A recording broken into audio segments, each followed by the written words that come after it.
Jin Hyewon mengulurkan tangannya. Tubuh Jin Wokyung terangkat dan tersedot ke arah tangan Jin Hyewon. Tapi orang berambut merah itu memblokir Jin Hyewon. Orang berambut merah itu juga mengulurkan tangannya. Adu tenaga dalam terjadi di sana. Mereka saling tarik-menarik dan ledakan benturan energi terjadi. Tubuh Jin Wokyung yang melayang jatuh ke tanah. Tentu saja Jin Hyewon terkejut. Ada yang bisa mengimbangi tenaga dalamnya. Walau Jin Hyewon tidak mengeluarkan seluruh tenaga dalamnya, karena dia tidak menduga akan ada yang menghalanginya. Dia mampu menghalangiku. Ini adalah pertama kalinya terjadi sejak dia datang ke zaman ini. Pendekar level superior master tidak akan bisa melakukan ini. Ini artinya kekuatannya berada di atas superior master. Lalu orang berambut merah itu berteriak pada Jin Hyewon. "Hei, aku tidak akan membiarkanmu menyentuh tuanku. Jika kau menggertak tuanku lagi, aku tidak akan memaafkanmu." Saat Jin Hyewon mendengar nada dan cara bicara orang itu, mata Jin Hyewon menyipit. Suara yang terdengar familiar. Jin Hyewon sepertinya mengenali suara ini. Masa sih? Apakah itu mungkin? Nada suaranya lebih tebal dari yang dia kenal, dan nadanya juga kurang begitu jelas. Tidak seperti Jin Hyewon yang sedang kebingungan. Jin Wokyung terkejut dengan tindakan bawahannya itu. Dia mampu menghentikan energi internal Jeonma. Jin Wokyung benar-benar tidak menyangka bahwa orang berambut merah ini sekuat ini.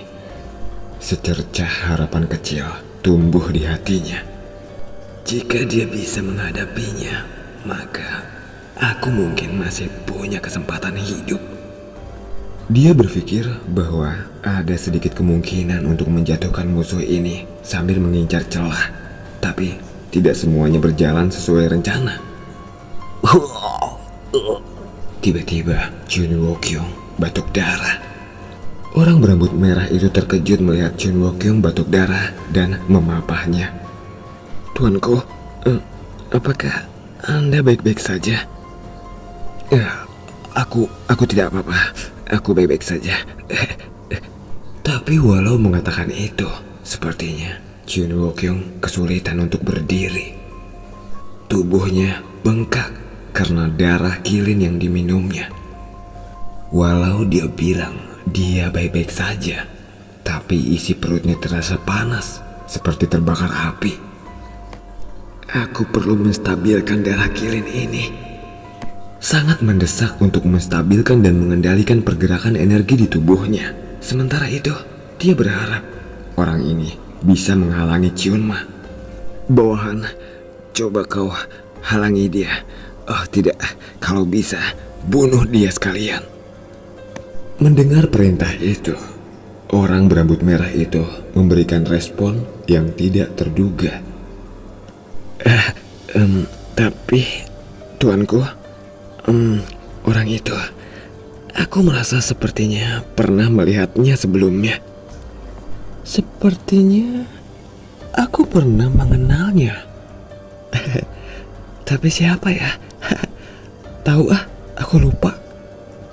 Jin Wokyung mengerutkan kening. Jika orang ini adalah warisan dari Jeonma, maka seharusnya dia berasal dari 1000 tahun yang lalu. Ada kemungkinan orang ini pernah mengenal Jeonma. Walaupun otaknya sedang bermasalah, tapi dia masih mengenali Jeonma. Menurut Dr. Seraph, perlu waktu 1 bulan untuk menyembuhkan sindrom perilaku degeneratif. Tapi Jin Wokyung tidak bisa berhenti gugup. Bukan waktunya untuk gugup. Aku harus memikirkan cara lain. Jin Wokyung lalu menunjuk ke arah Jin Hyewon yang berada di pintu masuk gua dan berkata, "Dengarkan aku. Orang itu adalah orang jahat yang berpura-pura menjadi Jeonma." "Apa? Berpura-pura? Iya, dia mengaku-ngaku sebagai Chun Ma. Mendengar kata-kata Chun Wokyung, orang berambut merah itu menjadi marah. Dia tidak bisa menerima apa yang baru saja dia dengar. Chun Ma adalah tuanku. Bagus, ya, lakukan. Bunuh dia. Chun Wokyung menganggap jika orang ini marah, maka orang ini tidak akan memikirkan apapun selain menghancurkan orang di hadapannya. Chun Wokyung tersenyum licik dan menjilat bibirnya. Orang itu mencoba membunuhku dan ingin menghancurkan Ordo Iblis Langit. Kau tahu kan apa yang harus kau lakukan? Tidak bisa dimaafkan. Dengan marah, dia memukul tanah. Aku akan membunuhnya. Tidak ada yang boleh menyentuh tuanku. Di sisi lain, tatapan mata Chun Ye-won menjadi dingin. Chun Wokyung, jadi kau benar-benar tidak menyadari kesalahanmu. Sampai akhir kau masih tidak ingin mengakui dosamu. Chun Ye-won lalu mengulurkan tangannya lagi.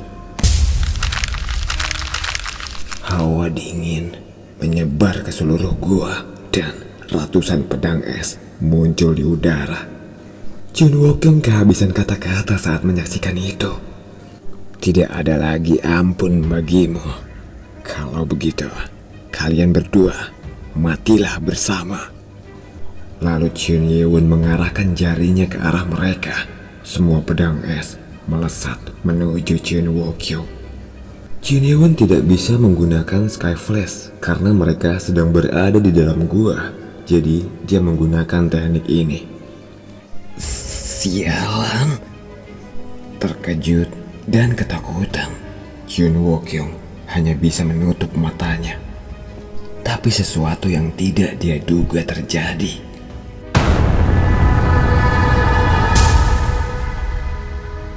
Sebuah tembok yang terbuat dari api melindunginya. Pedang-pedang es yang mengenai perisai api itu hancur dan meleleh karena panas. Tidak ada satu pedang es pun yang berhasil lolos. Chun Wokyung lega dan senang. Dia tidak menduga bahwa pedang-pedang es itu dapat dihentikan. Beraninya kau menyerang tuanku. Dengan marah, orang berambut merah itu memukul tanah dengan telapak tangannya. Apa yang dia coba lakukan? Chun Wokyung bingung mengapa orang berambut merah ini memukul tanah. Lalu saat orang berambut merah itu mengangkat telapak tangannya dari tanah, pilar api muncul dari bawah tanah tempat Chun Ye-won berdiri.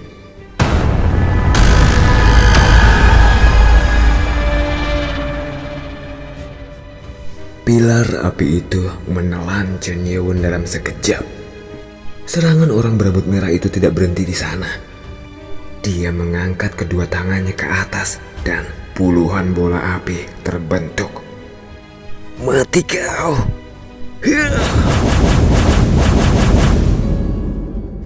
Bola-bola api itu melesat ke arah pilar api yang menelan Chun Ye-won. Ledakan bola-bola api itu cukup dahsyat hingga mengguncang seluruh gua. Ini benar-benar menakjubkan. Chun Wokyung tidak bisa menutup mulutnya. Dia tidak bisa menyembunyikan keterkejutannya pada orang yang memiliki kekuatan yang luar biasa menjadi bawahannya. Apakah aku benar-benar mendapatkan bawahan sekuat ini? Bahkan bawahannya ini sepertinya mampu mengalahkan Chun Ma. Jika ledakan dari bola apinya sebesar itu, tidak mungkin manusia akan dapat bertahan hidup setelah terkena. Sepertinya orang berambut merah itu masih belum puas. Tombak api besar tercipta di tangannya. Sepertinya dia benar-benar mencoba memastikan bahwa dia benar-benar telah membunuh orang yang menjadi lawannya. Tanpa berlama-lama, dia segera melemparkan tombak api itu. Tapi saat tombak api itu mengenai pilar api, sesuatu terjadi. Seperti laut merah yang terbelah dua, pilar api itu dibelah oleh tangan Chun Ye-won. Sepertinya kau hebat juga. Chun Ye-won mengatakan itu dengan santai. Chun Ye-won tidak terluka. Tidak satupun ada luka bakar di tubuhnya. Tidak, ini tidak mungkin. Tidak mungkin dia baik-baik saja. Jun Wo-kyung terkejut. Orang berambut merah itu juga terkejut. Namun, orang berambut merah itu segera menciptakan tombak api lagi dan melemparkannya ke Chun Ye-won. Tombak api yang dilemparkannya itu mencoba menembus jantung Chun Ye-won. Dan orang berambut merah itu sudah menduga bahwa Chun Ye-won akan menghindarinya. Jadi dia melemparkan tombak lain pada saat yang bersamaan ke arah tempat Chun Ye-won bergerak menghindar. Namun tidak terduga, Chun Ye-won menangkap tombak api yang mengarah kepadanya. Seharusnya tangan Chun Ye-won terbakar, tapi Chun Ye-won tampak baik-baik saja. Tanpa berlama-lama, Chun Ye-won melemparkan kembali tombak api ke arah orang berambut merah itu. Ambil kembali tombakmu. Melihat tombak api mengarah padanya, sepertinya orang berambut merah itu tenang-tenang saja. Karena api adalah sumber kekuatannya. Jadi dia percaya bahwa tidak ada kerusakan yang akan terjadi padanya jika diserang oleh api. Hah, api tidak akan berguna padaku. Tapi tidak sesuai dugaannya. Tombak api yang dilemparkan Chun Ye-won menembus bahu orang itu. Dia terpental dan langsung tersungkur di tanah, tapi tidak lama, dia langsung bangkit kembali. Bahunya berlubang karena tertembus tombak api. Tapi dengan cepat, lubang itu beregenerasi. Pembuluh darah menghubungkan setiap otot-ototnya. Tidak berlangsung lama, lubang itu segera tertutup dan tubuhnya normal kembali. Chun Ye-won yang melihat proses regenerasi itu berkata, "Jadi, itu benar-benar kau. Satu-satunya lelaki yang berhasil menyerap darah Flame Killin, hanya kau." Sejak awal Chun Ye-won memang sudah curiga mengenali orang ini.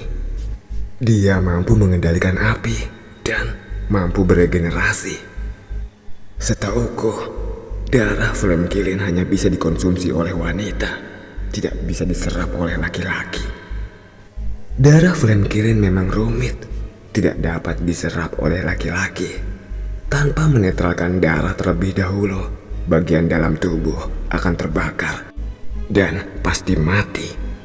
Tapi ada satu orang laki-laki yang dapat mengatasi darah Flame Killin. Itu juga Chun Ye-won sendiri yang membantunya menetralkan darah Flame Killin dengan energi dingin.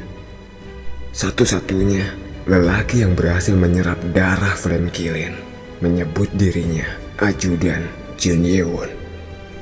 Setelah luka di bahunya sembuh, orang berambut merah itu terdiam. Dia sepertinya teringat sesuatu. Chun Ye-won juga terdiam. Dia masih belum sepenuhnya yakin. Apakah itu benar-benar Hyeobong? Walaupun darah Flame Killin dapat memperpanjang umur, tapi tidak mungkin sampai selama ini. Ini sudah terlewat 1000 tahun. Tidak mungkin darah Flame Killin mampu membuatnya hidup selama 1000 tahun. Apalagi tidak terlihat proses penuaan pada tubuhnya. Karena hanya orang yang mengumpulkan 5 inti binatang roh yang dapat hidup abadi dan tidak dapat tua. Lalu Chun Ye-won memilih untuk memastikannya sendiri. Satu-satunya cara memastikannya adalah dengan membuka topeng dan melihat wajah di balik topeng itu.